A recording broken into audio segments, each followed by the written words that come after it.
gravação. Então tá, essa questão do Enem do ano passado, ela diz o seguinte: em um grupo de roedores, a presença de um gene dominante, azão, determina indivíduos com a pelagem amarela. Boa noite, Juan, tudo bem com você? Estou resolvendo de novo a questão da aula passada aqui pro pessoal, porque eu resolvi errado, confundi o gabarito. Então, o gene dominante azão, ele determina indivíduos de cor amarela. Um bom exemplo, para vocês já guardarem, caso apareça em alguma questão, na espécie humana, de gene dominante que em homozigose é letal, é o gene do nanismo. Né?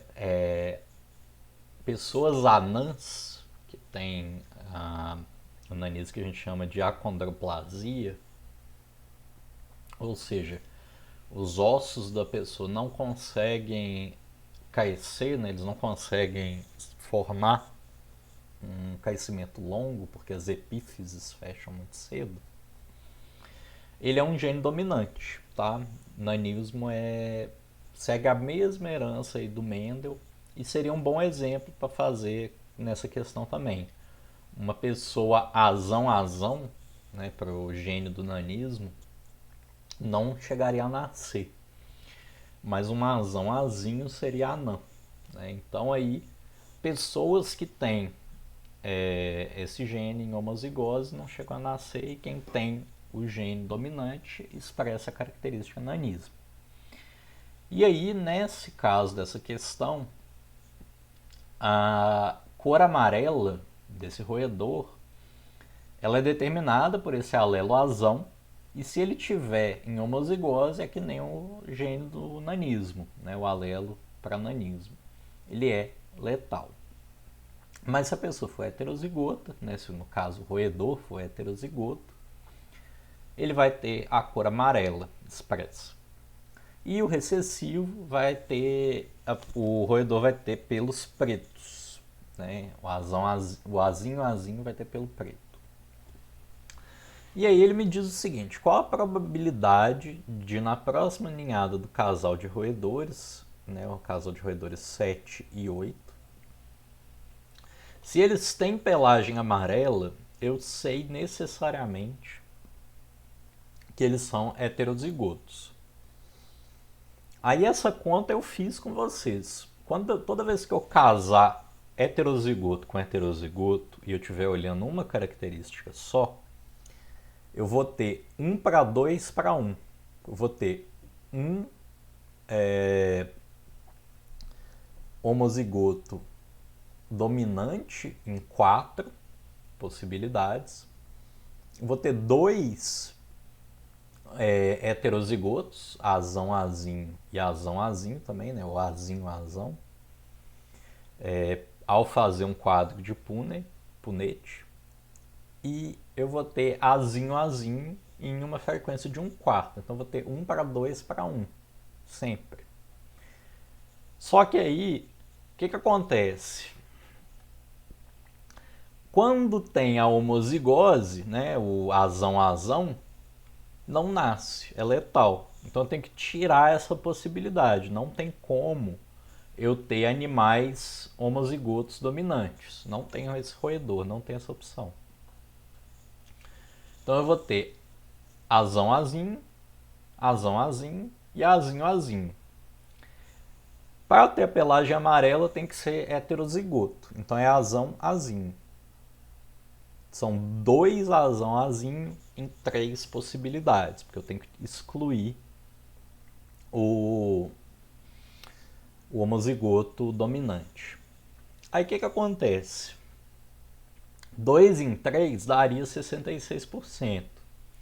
Se eu fosse calcular só isso, mas eu também tenho que considerar a chance desse filhote aqui, 11, ser fêmea. Essa chance é de 1/2, 50%. 1/2 ou 50% é a chance de nascer fêmea. E a chance de nascer com pelagem amarela é 2/3. Como é que eu faço a interação entre essas duas probabilidades?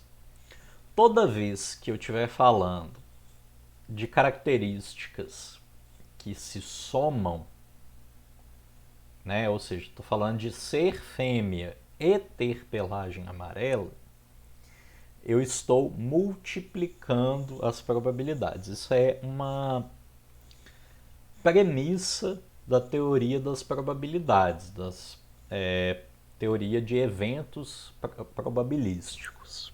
Como assim? Vou tentar ilustrar aqui, porque a gente vai trabalhar bastante com isso agora.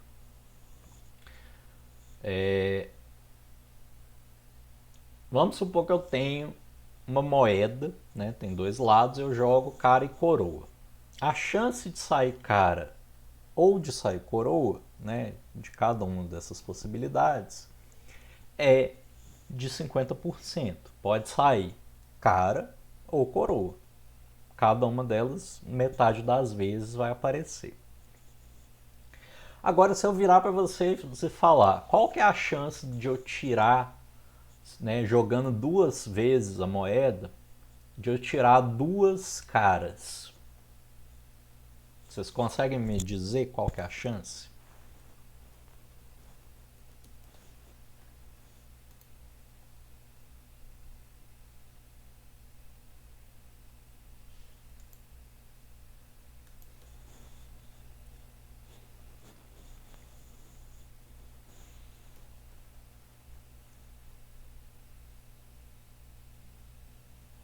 Um quarto, Juan. Por que é um quarto?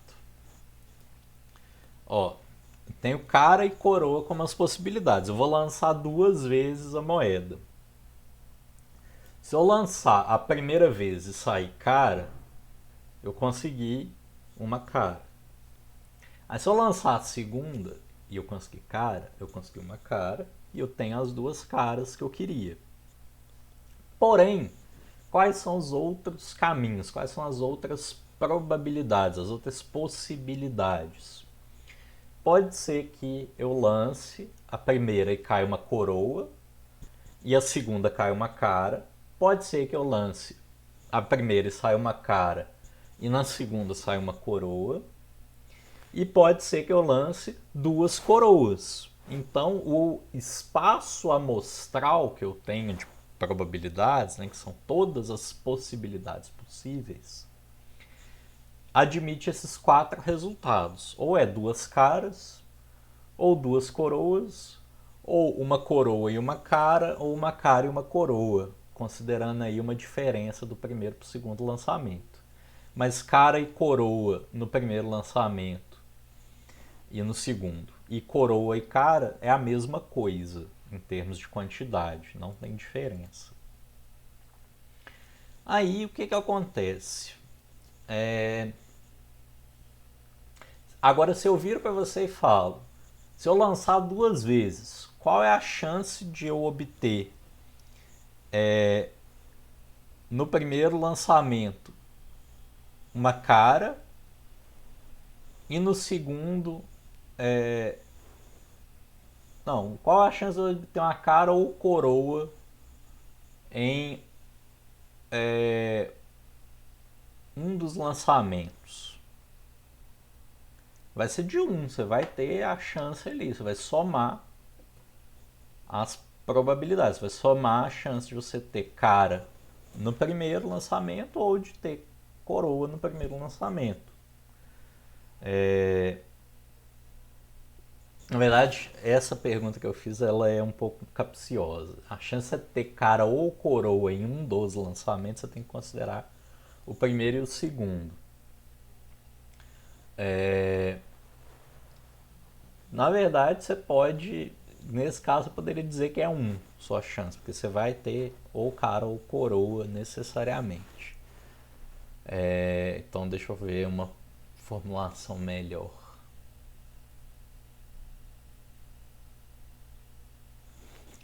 Esse caso aqui é um caso bom do roedor. É a mesma lógica da moeda, mas se eu falasse a chance de ser uma fêmea ou de ter pelagem amarela, aí eu teria que somar as probabilidades. Por quê? Porque eu estou trabalhando com eventos que são independentes um do outro, né? Uma chance de ter pelo amarelo ou de ser fêmea, e que eles não interagem entre si. Eu não estou considerando essa interação entre os dois eventos. Mas como eu estou falando fêmea de pelagem amarela, eu estou somando essas duas características, fêmea e pelagem amarela. Mas aí tá a pegadinha. Se eu falo e pelagem amarela, estou somando no português, eu multiplico nas probabilidades. Então, eu tenho que multiplicar 1/2 por 2/3, que é a mesma coisa que dividir por 2, né? A porcentagem. Então seria 33%, letra B, o gabarito. Ou fazendo a conta com a fração, 1/2 vezes 2/3 dá 2/6, que simplificando dá 1/3. Beleza? Se alguém tiver alguma dúvida, só me falar aí no chat que a gente discute. Tudo bem, Maria, não preocupa não. Até eu atrasei hoje. Aí vamos fazer mais uma questão de primeira lei de Mendel. Essa aqui eu já dei o gabarito para quem chegou mais cedo na aula. Mas o que aconteceu foi que eu confundi o gabarito dessa aqui, que é letra D, com o gabarito dessa daqui. Então na hora que eu resolvi, eu achei que a resposta dessa aqui era D. Mas não é não, é B. Ela também é uma questão do Enem, mas ela é do Enem de 2017. Vamos lá. O heredograma mostra a incidência de uma anomalia genética em um grupo familiar. Então tem aqui o meu heredograma. Vamos olhar o heredograma primeiro para depois a gente ver qual é o comando, o que a questão está me mandando fazer. Ele me diz que todo mundo que tiver preenchido com a cor cinza, o quadrado ou a bolinha, é uma pessoa com anomalia genética. Então tem 3 indivíduos aqui. 2, 3 e 11 que tem anomalia. 2 mulheres e um homem. E aí eu tenho mulher sem anomalia e homem sem anomalia. Até aí, padrão. Normalmente isso aí é o padrão que a gente espera em notação desses heredogramas. Aí o que ele me pede? O indivíduo representado pelo número 10, preocupado em transmitir o alelo para a anomalia genética a seus filhos, calcula que a probabilidade de ele ser portador deste alelo é desse alelo, né? E aí vamos lá, com calma. Olhando para o heredograma, né, o enunciado da questão ele não me fala, mas olhando para o heredograma, essa anomalia ela é codificada por um alelo recessivo ou dominante?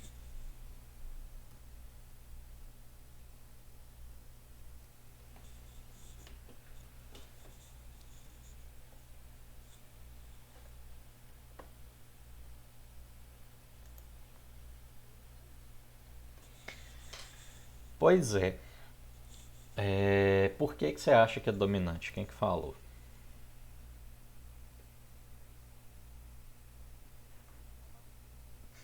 Oi, Valkyria. Por que você acha que é dominante?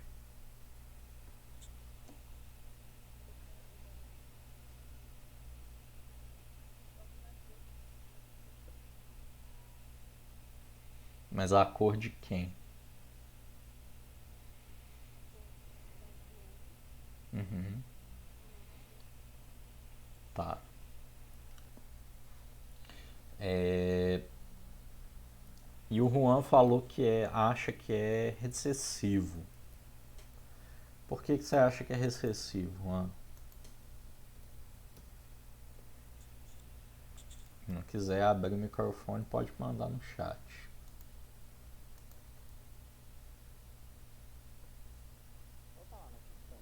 Volto. Se fosse dominante, o 7 e o 8 não daria tanto pessoas com anomalia sem anomalia.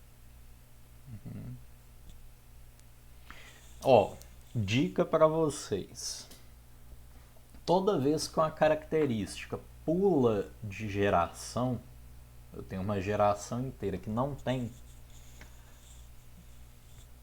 por enquanto a gente vai falar que ela é só recessiva, porque a gente ainda não está vendo herança ligada ao sexo, restrita ao sexo, enfim.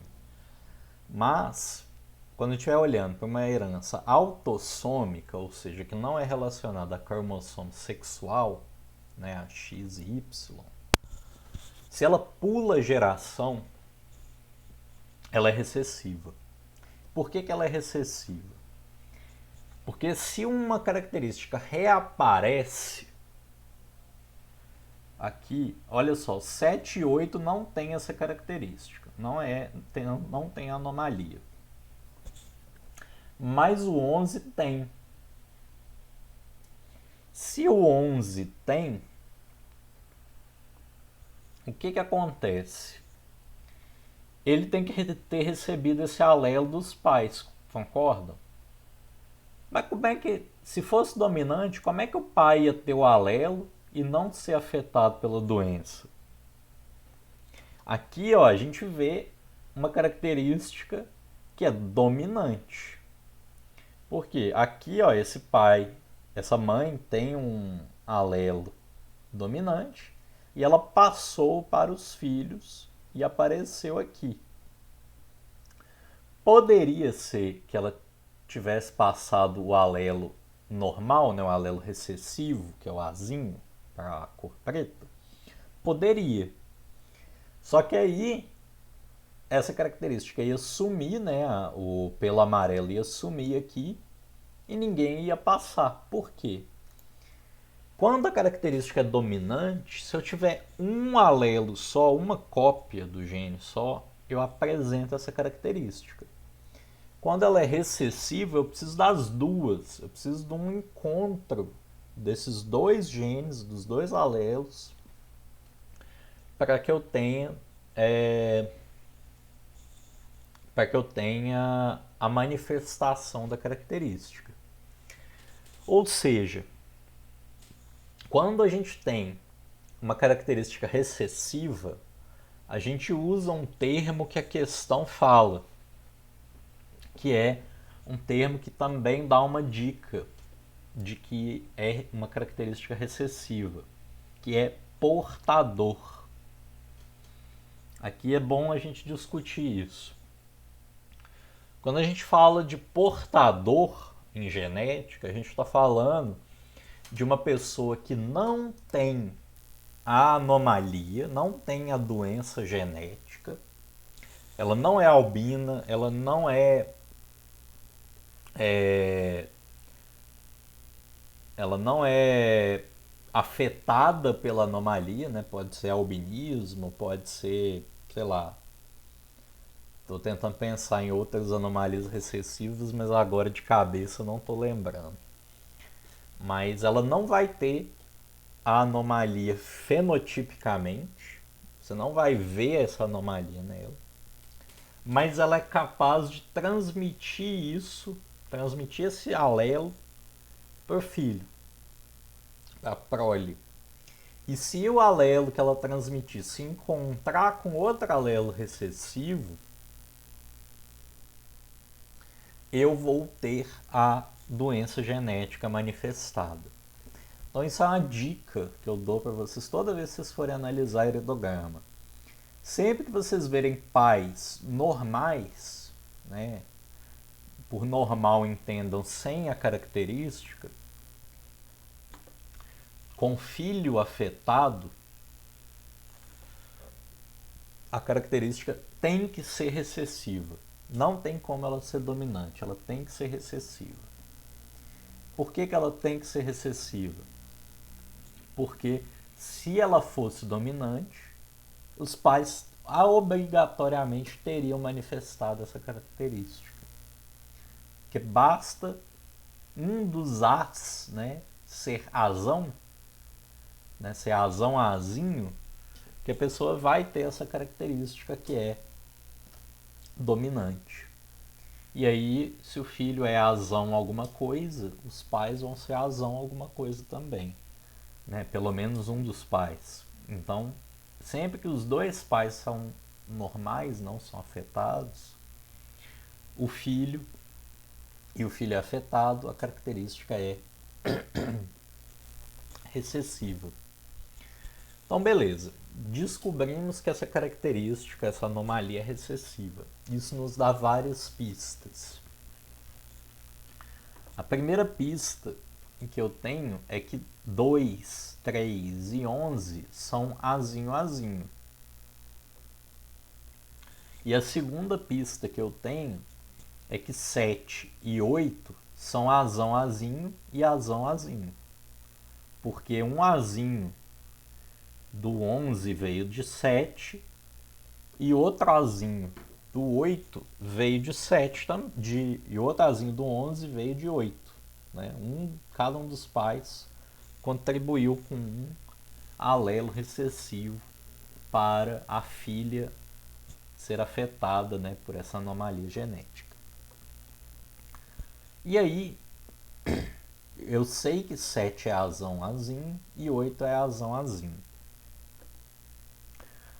E aí, a questão me diz, o indivíduo representado pelo número 10, preocupado em transmitir o alelo para a anomalia, justamente porque ele tem a irmã afetada, calcula que a probabilidade de ele ser portador desse alelo é de portador é aquela pessoa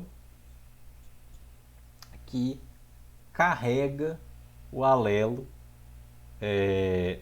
para a anomalia sem ter as características, sem ter o fenótipo. Então ele não tem a anomalia, como o heredograma mostra. Então ele não pode ser azinho azinho. E ele quer saber qual é a probabilidade dele ser portador. Ele ser portador é ele ser azão azinho. Ora, ele pode ser azão por parte de pai e azinho por parte de mãe, ou azinho por parte de pai e azão por parte de mãe. Nesse caso ele é portador. Mas ele pode também ser azão azão por parte de azão do pai e azão da mãe. Né? Os pais são heterozigotos, mas ele pode ser homozigoto dominante. Então ele tem possibilidade de ser portador em 2 dos 3 cenários, né, do genótipo dele. Isso dá 67% ou 2/3, né, aproximando a probabilidade. Muitas vezes eles arredondam para 67%, mas pode aparecer 66% também. Porque dá 66,6666. Dividindo 2 por 3. Aí, a probabilidade de ele ser portador. Agora, se ele falasse a probabilidade dele ser portador desse alelo, ou da sua filha ser portadora sabendo que ele se casou com uma mulher heterozigoto. Aí você tem que considerar cenários, e aí você tem que somar probabilidades, né? Eu não vou fazer aqui, para não gastar muito tempo, porque agora eu quero aproveitar o restinho da aula para introduzir a segunda lei de Mendel. Eu não preparei ainda os slides, porque esse final de semana, que é normalmente quando eu preparo os slides para nossa aula, eu precisei ajudar minha namorada com o projeto de doutorado dela e acabei não tendo tempo de preparar. Mas eu quero mostrar para vocês a segunda lei de Mendel. Se a gente viu a primeira lei, e a primeira lei fala sobre características hereditárias de uma maneira isolada, né? A gente está falando de ou forma da semente, ou cotilédone, né? A cor do cotilédone, ou a coloração da flor. A gente sempre vai trabalhar com características isoladas na primeira lei de Mendel. E a primeira lei de Mendel, que é a lei da segregação dos fatores, foi formulada e publicada entre 65 e 66 e ela diz o seguinte: cada característica do ser humano é determinada por um par de fatores que se separam na formação dos gametas. Até aí a gente está resolvendo as questões e tudo está dando certo. Deixa só eu ver o que mandaram aqui no chat. Boa noite, Raquel.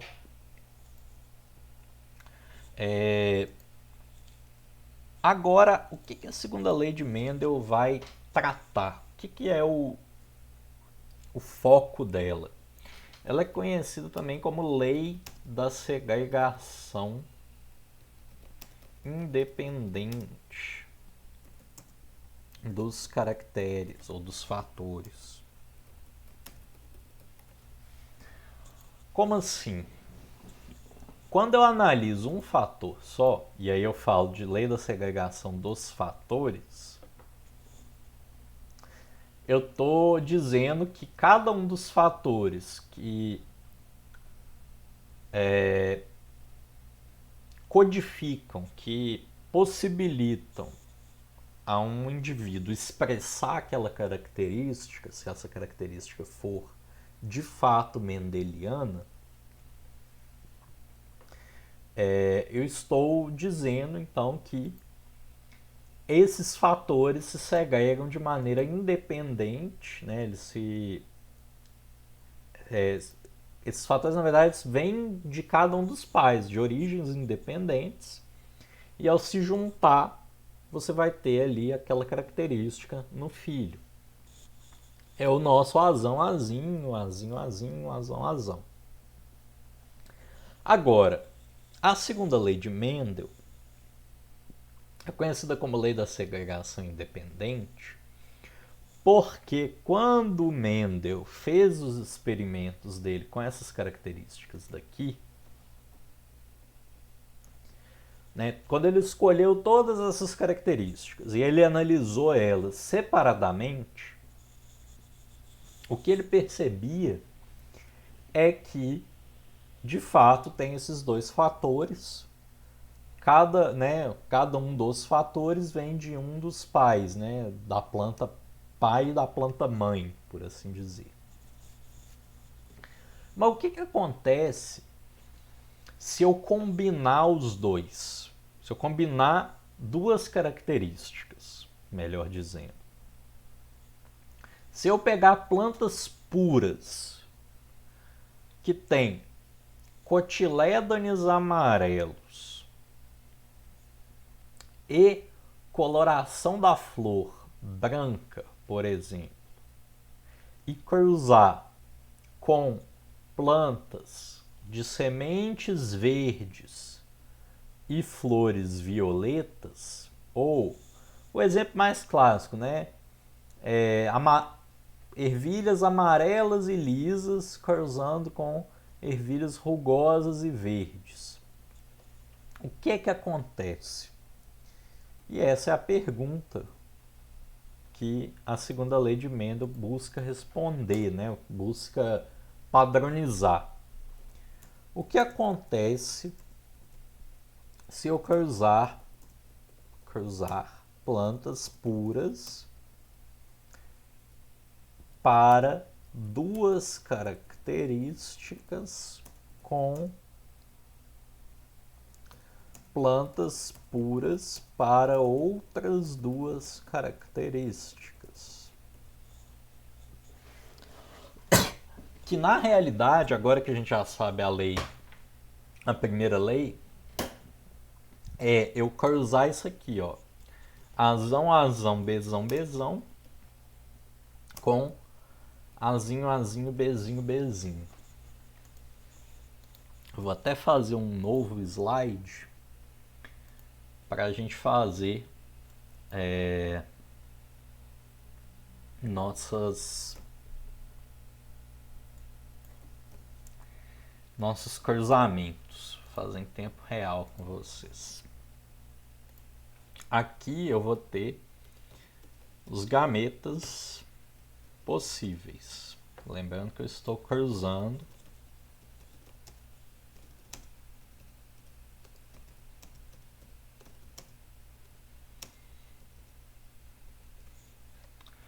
aqui. Eu não consigo por causa da fonte.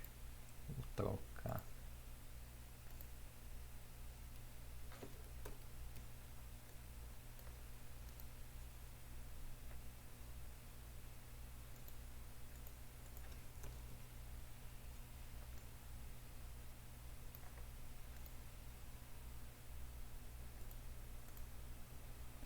E Azinho, Azinho, Bzinho, Bzinho. Agora deu certo.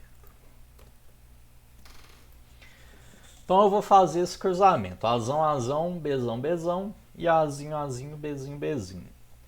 Que na prática seria uma planta com sementes amarelas e lisas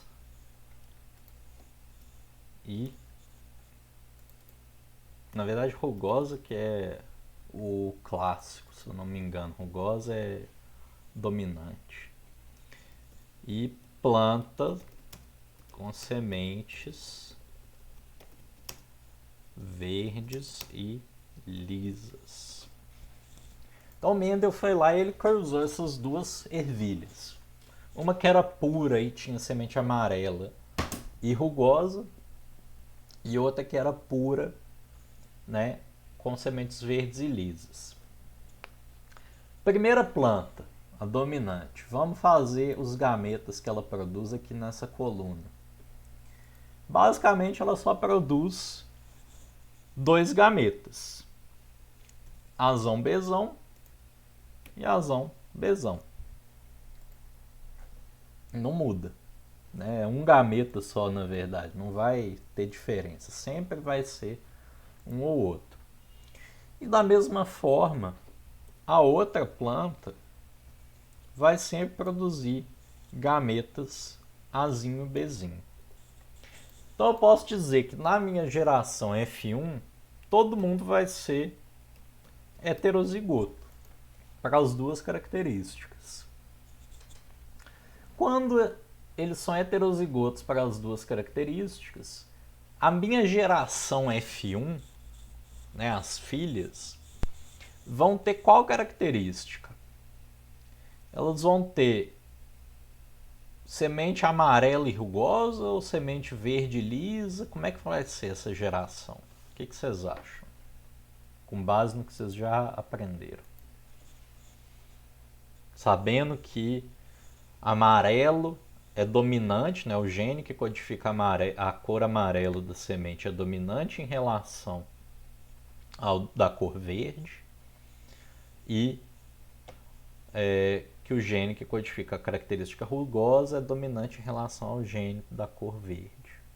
Da cor verde, não, da semente lisa. Juan diz que acha que amarela e rugosa. Muito bem. Todas vão ter aquele mesmo padrão que o Mendel observou para uma característica só. A F1 é toda igual ao fenótipo dominante, né? Ao fenótipo que tem o genótipo dominante, que é puro, que é amarelo e rugoso nesse caso. Então todas vão ser amarelas e rugosas, porque elas são todas Azão, Azinho, Bzão, Bzinho. Agora, vou duplicar esse slide, que agora vem a parte interessante. Se eu fizer o cruzamento entre F1, ou seja, Azão, Azinho,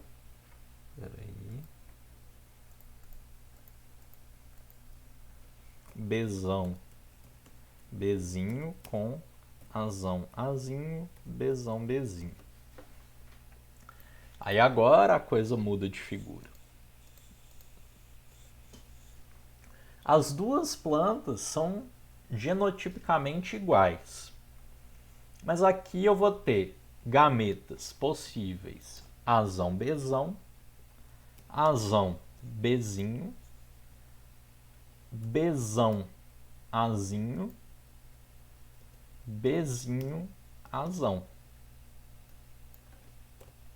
E aqui eu vou ter... Não, Bzinho Azão não. Azão, Bzão, Azinho, Bzão,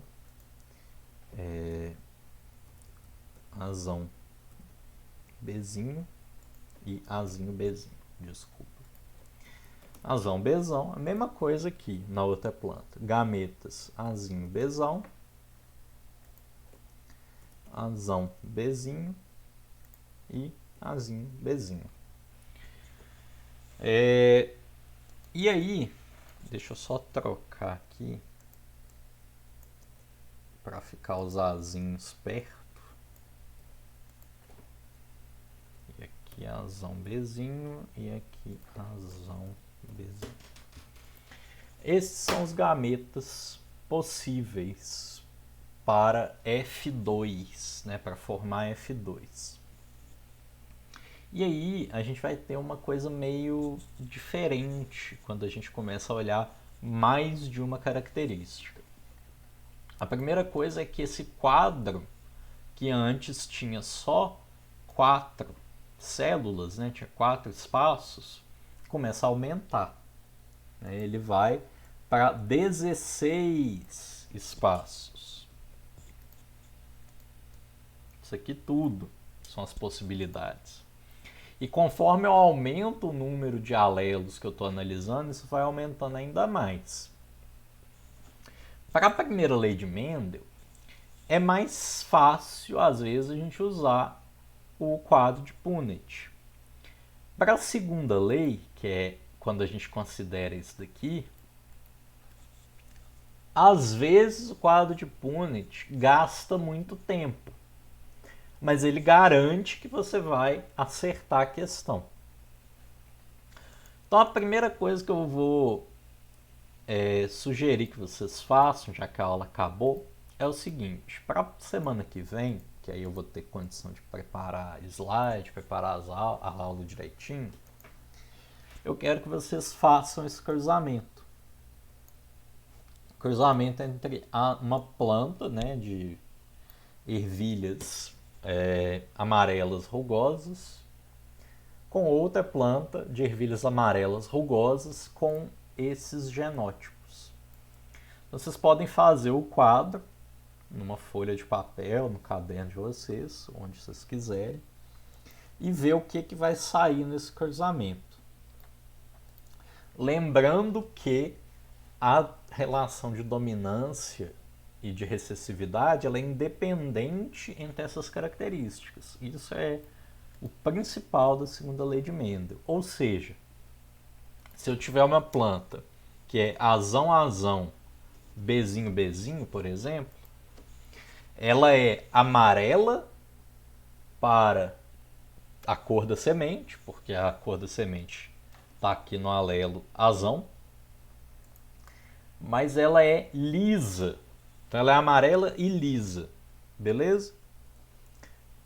Prestem atenção nisso quando vocês estiverem fazendo. Isso é uma forma de vocês fixarem a segunda lei de Mendel, vocês entenderem o processo.